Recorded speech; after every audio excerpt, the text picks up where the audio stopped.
bintang yang laksana mentari menyingsing di ufuk timur, menerangi setiap ruang, menyemarakkan semangat, menyerikan seluruh majlis, sekaligus melambangkan rasa kasih, keprihatinan serta sokongan berterusan institusi raja terhadap pembangunan dan masa depan belia di bumi bertuah Pahang ini. Dalam dunia yang semakin mencabar hari ini, golongan belia amat memerlukan tokoh dan pemimpin yang mampu menjadi inspirasi dalam setiap langkah kehidupan. Syukur Alhamdulillah, ke bawah Duli Paduka Mulia Tuanku telah membuktikan bahawa disiplin, ketahanan diri, gaya hidup sihat dan semangat mencabar kemampuan diri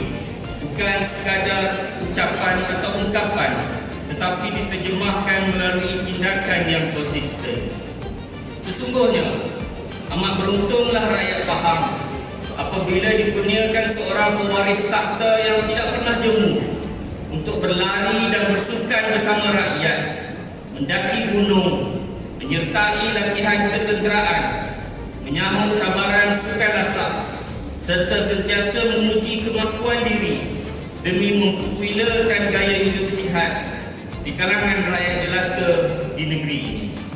Dia amat selari dengan peranan ke bawah Duli Paduka Mulia Tuanku sebagai penaung diraja Majlis Belia Negeri Pahang yang sentiasa menjadi payung naungan, sumber inspirasi kepada anak muda dan belia di negeri ini. Melalui kepimpinan yang diterjemahkan dengan tindakan,